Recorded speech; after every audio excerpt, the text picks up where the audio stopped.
Welcome, everybody. It's good to see you and see your names. And a friend of mine asked me to lead this class.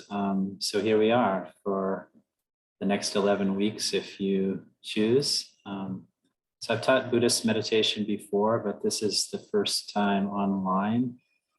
So bear with me as I learn to navigate Zoom and speak skillfully at the same time. People are also welcome to come in person, but so far nobody's taken that dare. Before I share a little bit about my own journey, I'll just briefly tell you about today's format. So let's see, we'll do meditation, guided meditation for about 15 minutes. And after that, I'd love to hear from you, what brings you to the space, what you hope to get out of it, any spiritual challenges you're going through that you feel like sharing. Hopefully we create a little bit of a community space for people here that's supportive and mutually nourishing. And then I'll be presenting my own imperfect version of Buddhism 101, followed by time for question and answers and a brief closing by 9:30. So any questions so far? Okay. All right, well, let's start then. So just sit comfortably. And the most important part about meditation is first relaxing the body, getting into a comfortable position that's not too comfortable, a little bit alert posture with your back straight if you don't have any medical conditions that make that difficult. And just feel your body, feel the weight of your body on the earth, your feet touching the ground, and scan through the body from the top of the head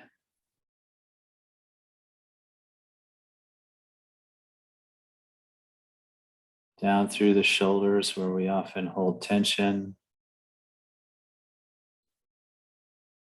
And as you move your awareness through these places, just begin to relax and soften as you can. Drop the shoulders. Relax your belly so you're not holding tension there. Down through the pelvic region, all the way down through the legs, down to the feet and tips of the toes.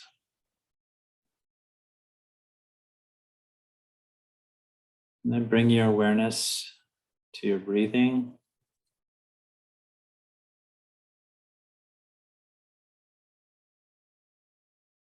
Just feel the entire cycle of the breath, the in-breath and the out-breath. Just let your body breathe however it needs to breathe without judgment. Just noticing what that feels like physically from moment to moment.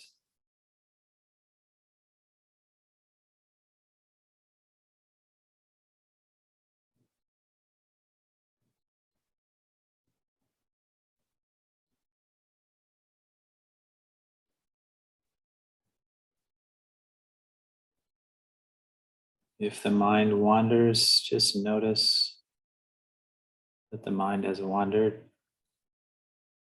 and gently bring the focus of your awareness back to the physical sensation of the breath.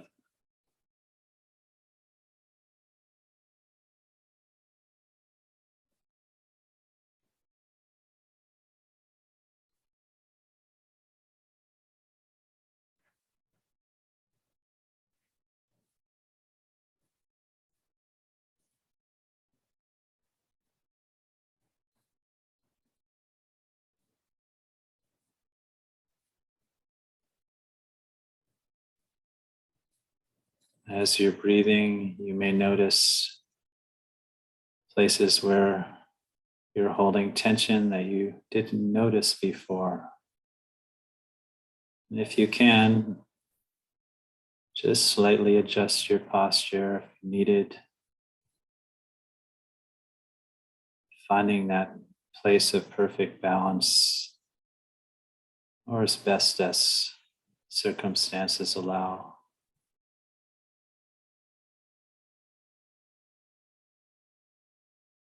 With a very easy mind of contentment, just keep coming back to your breath.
If the mind wanders, just gently come back to the breath and begin again, feeling the in-breath and the out-breath and all the subtle spaces in between.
You can open your eyes whenever you're ready.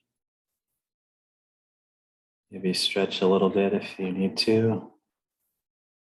So my name's Jordan. I think I know everybody here. And I don't really consider myself a teacher with a capital T, but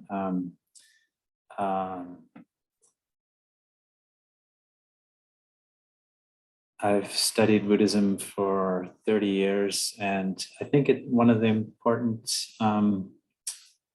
parts of learning anything is to know a little bit about who's sharing. And so I'll just share a little bit about my background. Yeah, I was kind of a geeky kid in high school, and had a lot of anger and all the sort of teenage angst of coming out of the 1970s when the threat of nuclear war was hanging over our heads at the time. And so I was on this high school field trip, and I found out some people were teaching meditation in a room. And so I thought, oh, that sounds really interesting. I want to go check that out. And I had no idea what it was. And so I ended up practicing TM for about a year. And it really calmed my mind, but peer pressure got to me, I was one reason or another, and I just sort of forgot about it. The karma wasn't right for me to follow that path. And so it wasn't until about 12 years later, and I was going through a difficult time, my midlife crisis at age 28, after quitting my job at a bank. And I suddenly just realized, what am I doing? I need to kind of find out what's the meaning of my life and what's my purpose. And so I started doing the TM meditation again, but I was also looking around, and eventually I was in a PCC up in Green Lake, actually the first PCC, which is no longer there. It's practically fitted into one tiny corner of one of the PCCs today. But I'd been reading this book called Open Heart, Clear Mind by Venerable Thupten Shodron. And I was in the checkout line, and then suddenly there was Venerable Thupten Shodron right in front of me in the checkout line. And I said hello, and just, there's this saying, when the student is ready, the teacher appears. And so I started attending class with her. And, today is kind of a spiritual supermarket. You can find just about anything online. And to me, it was really important to find an authentic lineage of teachings which have been around for, they weren't invented last week. So anyways, yeah, the Buddhist teachings really spoke to me, but anything I say is to be questioned. I'm not on any high seat higher than any of you, and I'm still learning. And that's basically what Buddha said is we need to always question and use our logic, use our intellectual faculty to reason things out for ourselves and make sure things really make sense. So yeah, how about I just invite anybody who'd like to share. You can feel free to unmute yourself, and I'd love to hear and understand how to be of better service here. Hi, everybody. My name's Jeremy, and I just was introduced to Jordan. I'm somewhat new to Seattle. I moved up here from California, and I actually found out about this group through Thupten Shodron. Went out to just a basic retreat out at Shravasti, and found out about the group, but I thought this group was maybe not going. So then I actually went to Matripa, and they told me, somebody introduced me to Jordan. So, and I have kind of a, sort of a round path here. I'm from the Midwest, and I was initially kind of had, a crisis in my 30s, and just wanted to deepen my spiritual practice. And there was a Tibetan center. It was a just a university town where the Dalai Lama's brother taught. And there had been a Tibetan center there since the 70s. And I was introduced into Tibetan Buddhism through Arja Rinpoche, who was the leader there of that center. And then I moved out to California. I just kind of deepened my practice, become involved with FPMT, which is a larger organization spread throughout the US. And just kind of been deepening my practice, I guess, for the last several years through FPMT and just various teachers that I've met. I was in Santa Cruz for a while and a lot of centers there.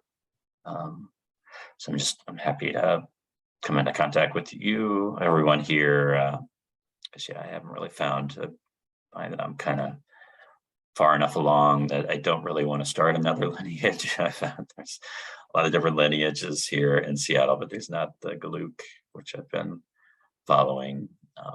So it's good to find this group, and that's it. Thanks, Jeremy. And before anybody else shares, I just mentioned I'm recording this mostly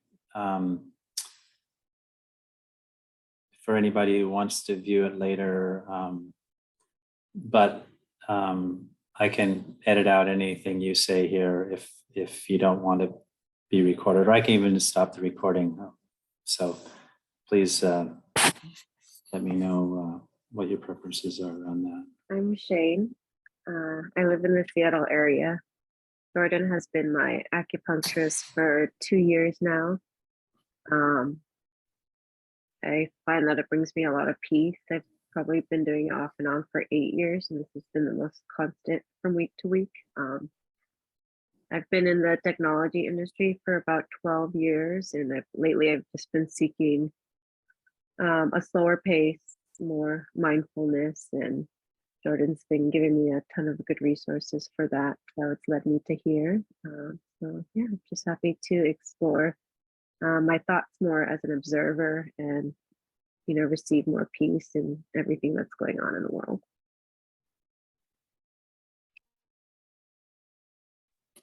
Thank you, Shayne.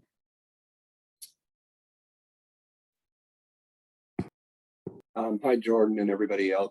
My name is Adam, and I live in South Seattle, neighbor of Jordan's, and for many years. And he's been my acupuncturist as well as a knowledgeable person in my life and friend who has shared some of this learnings with me, which has been a real positive effect in my life. It turns out I have been meditating since I was 11. I actually came into meditation through the TM product, I guess, or whatever that is, and got a mantra when I was in 7th grade and did it pretty consistently through parents' divorce and multiple moves and just everything. So that said, it's amazing how little I know, because I've known Jordan for a while and been to a whole bunch of great things that have come through the DFF, venerables and Rinpoches and whatnot. And I have the Practicing the Path book. I've had it for many years. And so besides meditating, I'd love to crack into this book and continue to try to make sense of it. It makes a lot of sense, but it's just such a big, it just is so all encompassing in a way and amazing. So that's a little bit of my goal in joining. Besides the power of group meditation, which if we end up doing bodhicitta meditation, I think as a group, when we're casting our energy outwards into the world, I feel the power and influence, because that's what I'm meditating about. I'm meditating, bam, I'm sending whatever meditation out to the world, and try to pick up people who might just be on the verge of despair. And a friend of mine is going to be joining, very close friend, my partner. She's not able to join this week, but I'm hoping we can add just more calmness in our relationship overall with our kids and everything that goes on in a professional world and whatnot. So my friend Laura should be joining in the coming times. Hopefully, maybe we can get to your house, Jordan, and sit in person, because Jordan has a lovely home that he shares with the community, and it's really nice to be there. We're all coming through colds and whatnot, so didn't want to go there necessarily. So anyway, that's me. I like to talk, but hopefully I can make sense. People can understand what I'm saying. Yeah, nice to meet everybody. Hi, my name is Sharyn. Currently living in DC. I was in Seattle for a number of years, but I've been gone maybe, I don't know, almost 15 years now. First became interested in Taiwan. I had gone to teach there for a year, and I'm kind of slow, came back, read up, and it just was more and more drawn to it.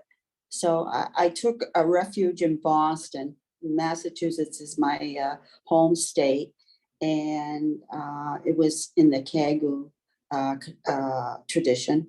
When I was in Seattle, I met Jordan, the DFF, and was able to go to a number of meetings and also to hear Thupin children, who was just wonderful. Why am I here? Well, I feel as though I'm going along, but I'm not moving. I live alone, and I know no one in DC. I moved here to be with my son, but now he's in Seattle for a year studying. So, and it's not easy for me to get around, to go to any temples or such here. But I try to live a Buddhist life and read and be kind to people, because I think kindness is so important. And I'm just here because I knew Jordan was gentle in how he would present everything. And I just think that's so important in life. And I'm happy to meet you all, and I'm really looking forward to each week. Thank you. Yeah. That's much better now. Good. A little better, yeah. I couldn't even log on today for some reason. So basically, I'm just here to learn, total newbie. I'm an acquaintance of Jordan's since high school, but I consider him a friend now that I've gotten to know him a little better over Facebook in the last few years, and that makes me very happy. And I was recently in Korea and had an opportunity to visit 2 Buddhist temples, and just felt more connected. I've been thinking about it for probably over a decade. And when Jordan offered this opportunity, I thought maybe this is the time for me to explore it more and figure out if it will help me in my life, which is kind of stressful, which probably everyone feels that too. But that's it. I'm just hoping to learn, an open mind, and glad to meet you all, and glad to see you, Jordan. Thank you for this. Well, thank you, everybody. It's Buddha's first teaching. I mean, I'm not Buddha, but he had 5 disciples. So I see there are 5 of you. So I don't know, it feels auspicious. But anyways, some of the common threads that I picked up in that are just the kind of sense of overwhelm of living in this time, and also maybe a little trepidation or something about the Buddhist path. I mean, there's supposedly in the scriptures, Buddha gave 84,000 different teachings. And, I've read many thousands of pages and hundreds of books, and still my mind is crazy, every day, ruled by desire, attachment, anger, jealousy, greed, pride, and all these afflictive emotions. But they don't beat me down the way they did 10, 20, 30 years ago, because I've been practicing, and I realize that these unwelcome visitors in my mind are just temporary. And I kind of catch myself going down that path, and, oh, okay, you're here now. Welcome. Or how do I skillfully deal with this situation? Mindfulness kicks in and notices, oh, there's this problem right now, this flavor of my mind that's it's not healthy, and it's so I don't want to get arrogant thinking I've achieved anything, but maybe I can say I have a little bit of a handle on it, better than before. That's the way to put it.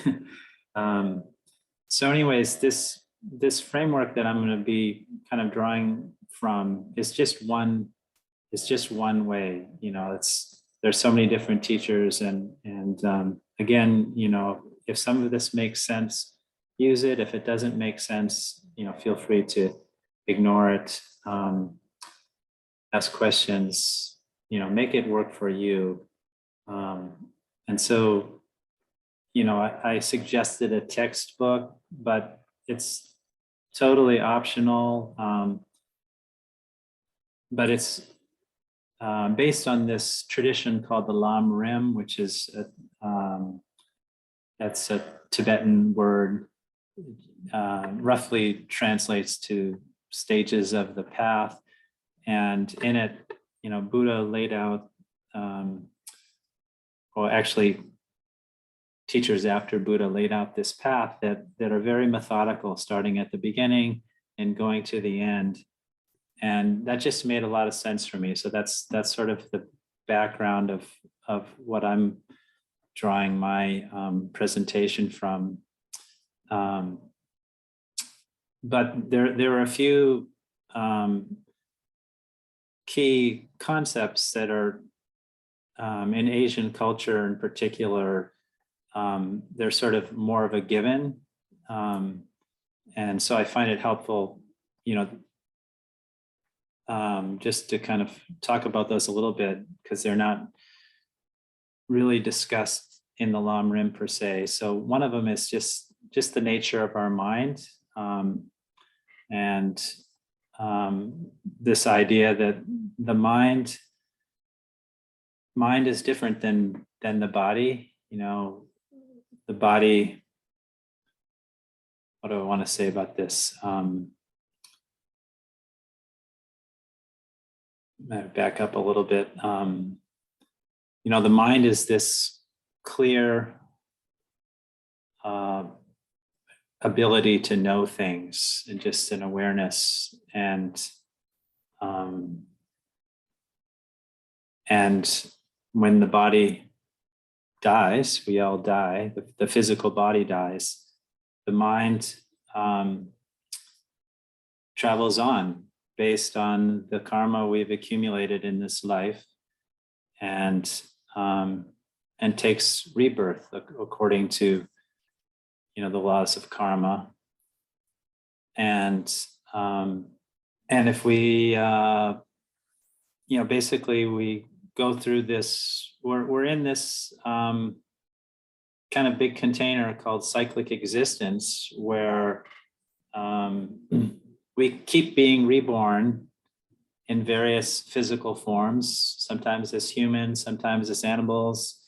In Buddhist cosmology, you know, there's gods and there's also hell realms. I mean, we don't have to go into that too much, but I mean, the God realm I could understand as just being sort of like this very refined consciousness, which doesn't necessarily has a very subtle form.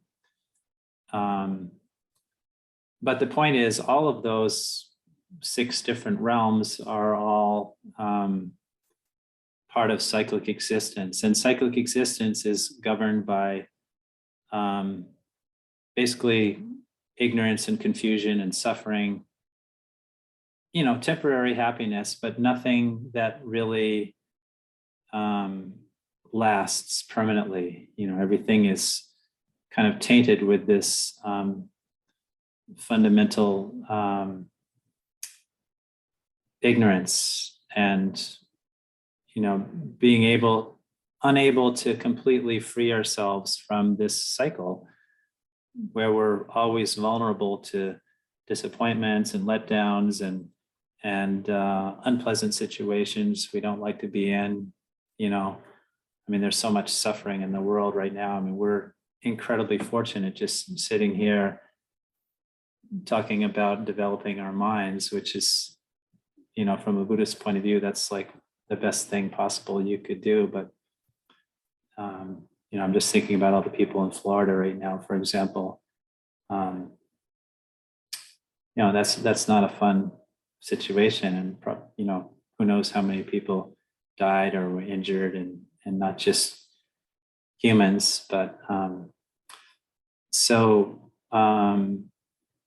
but there's in the Buddhist view, it's possible to fully develop your mind and practice over many lifetimes and achieve something called enlightenment, where you've developed all your positive qualities to the fullest. You know, your love and your compassion and your wisdom and your ability to help other people. You know, it's said you can, you know, with really strong concentration, you develop special powers like clairvoyance, and you can see what's going on with somebody and know exactly how to help them in a way that's going to take them to the next step in the best way possible. And I don't have any knowledge of these things. I mean, most of these things I take on faith, based on my experience of Buddhist practice so far. But in any case, I do know that it is possible to change our mind and to change how we live in the world, to change our own degree of, I mean, we can't control external circumstances, but we can get better at learning how to respond to them in ways that bring greater peace and contentment to our lives, and then enable us to share that with other people. So I just said a whole bunch of stuff there, and I'm going to pause and see if there are any questions or objections or corrections to anything I said. I want to just talk. I want it to be a little interactive, but There we go. Managed to unmute myself. I have this book. And I know you mentioned it's optional, but it's certainly a big book. Cracking into it, I did what you're talking about is like some of the basic. So when you're reading this book, there's a lot of vocabulary and ideas that and names of things that are very, I guess, not natural to our culture. I was going to say foreign, but that's a biased word. And I just wanted to share with the group that I actually found going into back of the book, there is a definition of terms it's actually quite interesting just to read at random, just so you kind of understand what the book is holds in a way. Like it has these words and word phrases, and then there's these short definitions of them, and you can quickly overview what's in the book. Like it's not in any order, it's alphabetical order, but these terms are going to pop up and stop you reading through passages in a way. So the sooner you can kind of preview the terms and think about what they say in one sentence, and some of it's quite, you could just spend a minute thinking about dependent arising, and you could be gone for a half hour in your own, if you really thought it through. But maybe you want to know more, but the whole idea is like, what, when that gets mentioned, what is that? So I don't know how much we'll get into this, but there is so much out in the world in these different lineages and teachings. I think, and Jordan, I think you were involved in the translation of this book or something. Maybe you have the story behind that. I don't know if I have the story right, but anyway, and this is Yangtze Rinpoche's book, and he's in Portland. So you could actually meet the author who holds this in their mind. I mean, it's a pretty incredible opportunity and resource, because it would be as if, like, I've always like heard about like exceptional people and realized my life overlapped with them, and then had this like fantasy like, oh, I could have met so and so. Like I could have gone to New York when I was 15 if I was really into that. Say like I really love opera singers. I could have met so and so. You know, now they've passed away. Like there's, in this lifetime, there's a person in our orbit here who holds all this in their mind and may be a somewhat realized being in the path of this of the thinking here, where you are reborn into a higher plane of knowledge, and you can meet them and benefit from them and take the opportunity. I have in town, haven't gone to Portland to study with Rinpoche, but I know it's pretty amazing that we have this in our sphere. So that's it. That's all I want to say. Yeah, thanks, Adam.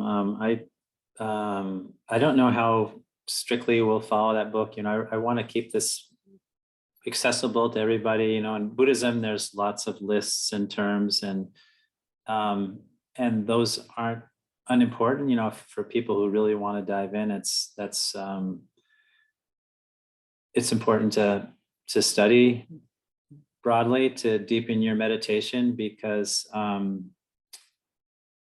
you know, a lot of people misconceive meditation as just a process of emptying your mind, which is that's helpful. You know, initially it helps to calm ourselves, to empty our mind, but as Venerable Chodron would humorously say, you know, cows have empty minds too. And you know, we want to develop wisdom, and in order to develop wisdom, we have to learn how to think and analyze. And the Buddhist path, in one way, it's quite simple, and in another way, I mean, our minds are quite complicated things, and so all these various teachings have developed to help us look at our mind from different angles, and you know, try to master our mind. Yeah. Any other thoughts from anybody? Questions? So yeah, I mean, really, the basic practice initially is to do some study, but also developing a daily practice with this intention of getting to know our minds and seeing what's there. I mean, every time I sit down in meditation, even this morning, I see lots of garbage, you know, and it's like, and that can be a little overwhelming. But it's not really our true nature. It's just stuff that's accumulated there due to mental conditioning. And if we open our minds to just see that and just accept that it's there, that's the first step in taking the power out of those energies, and eventually they go away as you develop other positive qualities of mind to replace them.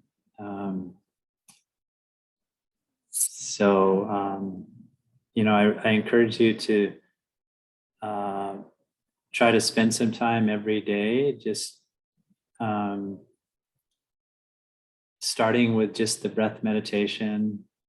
And when thoughts come up, just notice that there are thoughts in the mind, maybe there's a mood or a feeling, just notice all these things in a non-judgmental way and keep coming back to your breath.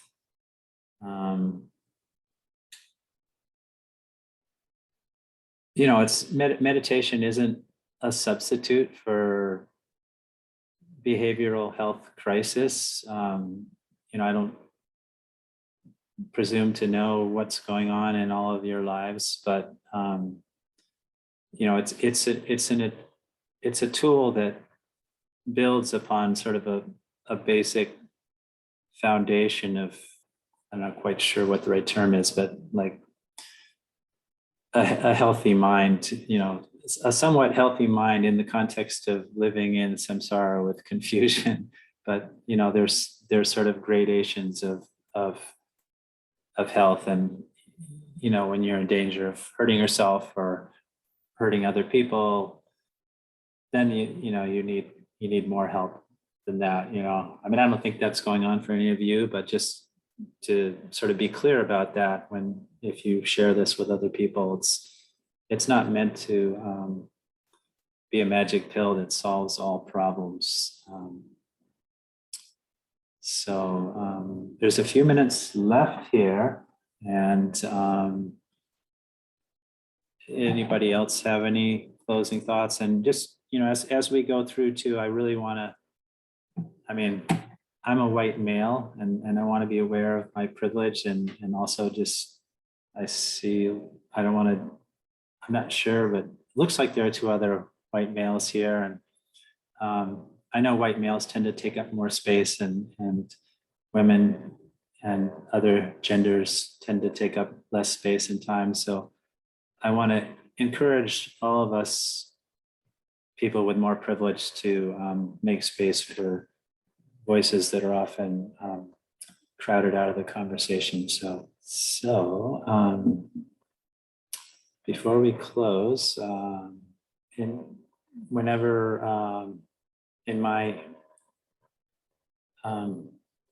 experience being with Buddhist teachers, we always close with a dedication of merit. There's this idea that we've created a lot of good energy together today because we're cultivating a positive intention to work on ourselves to be better human beings. And once we become more at peace with ourselves, then we can share that with the world. And so we can kind of rejoice and congratulate ourselves, but it's not, the dedication of merit isn't about us. It's about taking all that good energy and dedicating it towards our own future enlightenment so that we can be of benefit to other people. So I'll just chant a short little prayer. If you know it, you can chant along with me. But due to this merit, may we soon attain the awakened state of Guru Buddha, that we may be able to liberate all sentient beings from their suffering. May the precious Bodhi mind, not yet born, arise and grow. May that born have no decline, but increase forevermore.